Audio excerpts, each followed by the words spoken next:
All right, everyone, so I just wrapped up my PR 125 half marathon this past Saturday at the Brooklyn Ice Cream Social half marathon around Prospect Park.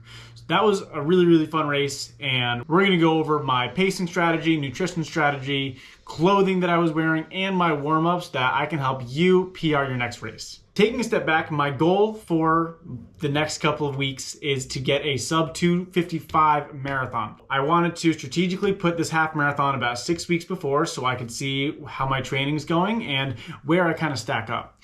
Because I want to hit a sub 2:55 marathon, I should be able to get between a 124 and a 125 half marathon. So hitting that 125 was almost perfect because that's exactly what I needed to do. If I got 3 seconds faster, that would have been great, but I don't think that would have been a huge reflection of a difference in my training. So I feel pretty good with that. Also, this course had about 400 feet of elevation gain, and my marathon is actually going to be a net downhill race. So it's going to be a lot less hilly and a little bit quicker. The strategy for completing this race, since it's 4 laps around Prospect Park, I wanted to get faster with each lap. So for my first lap, I was really shooting for a sub 640 minute per mile pace, getting about 10 seconds faster with each lap. My goals were then to hit 630, 620, and then finally 610 on that last lap. And my actual paces were actually pretty similar to that.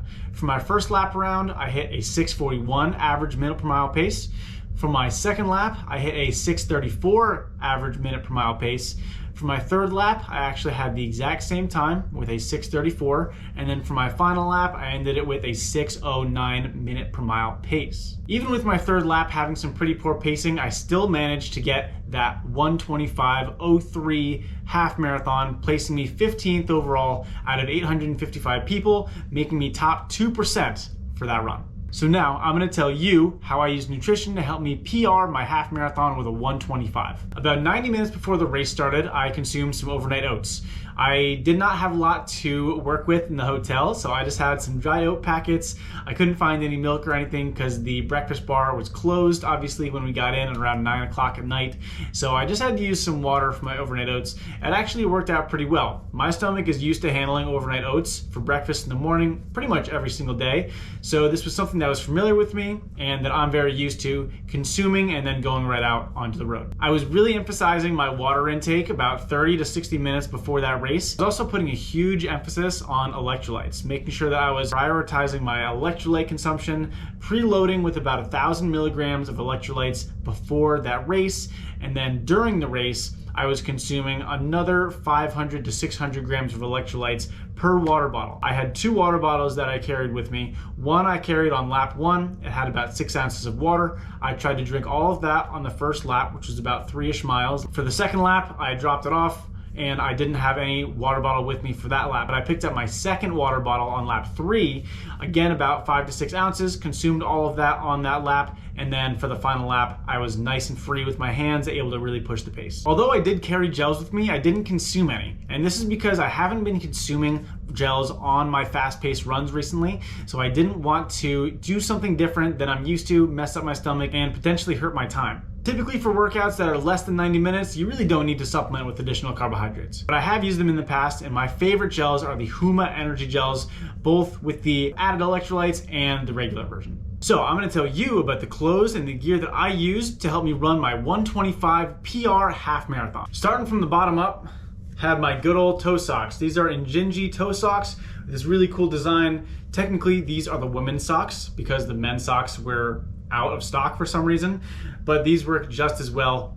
Lightweight, but super durable. The toe socks give you a little bit of extra mobility in the feet and help prevent blisters. Next up for my shorts, I wore these Tracksmith running shorts. In my opinion, these are the best shorts that I own. They are super comfortable, super lightweight, and they have good storage right in the back where you could easily fit a phone or gels along with a zipper pocket on the side. For my shirt, I was wearing this Brooks running top. I got this on sale, probably not my favorite shirt, but used it anyways and it did the job.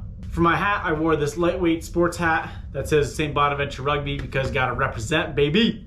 For the glasses, I am a huge Pit Viper guy, so making sure I'm wearing the pitties at all times for all my runs, stylish and speedy.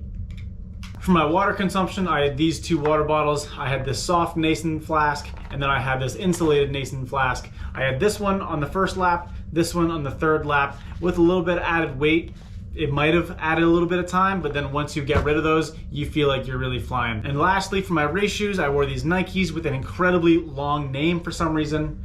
The Nike Air Zoom Next Tempo %. I wear these for a lot of my track workouts, and I wore it for my first marathon last year. I probably won't be wearing them from another race because they are getting a little bit worn down, but still great shoes to go fast in. All right, so now I'm gonna tell you my warm-up routine. I've actually created an athlete warm-up YouTube video that I'll link to this video as well, but just some of the basics. I was doing grass grabbers, quad pulls. I do a knee hug into a single leg RDL for some balance and hamstring stretching. I do a knee hug with a lunge with a twist, alternating lateral lunges, single leg and double leg pogos. There was a hill, so I was doing some easy skips up the hill, some power skips up the hill, which are just skips for height or cherry pickers. I was doing an easy jog up and down the road. I was doing some uphill strides. Strides are really quick and explosive steps for about 10 to 20 seconds. And I was also doing some downhill skips to get the quads ready and get the blood flowing into the legs. All right, so that was my pacing and nutrition strategies, clothing, and pre-race warm-up that I used for my 125 half marathon. I am a certified running coach, so if you have any questions, please feel free to reach out. And if you have any interest in working with me, visit the link in my bio, visit my website, fill out my online running form, or just shoot me a message so that we can start working together and I can get you to PR your next race.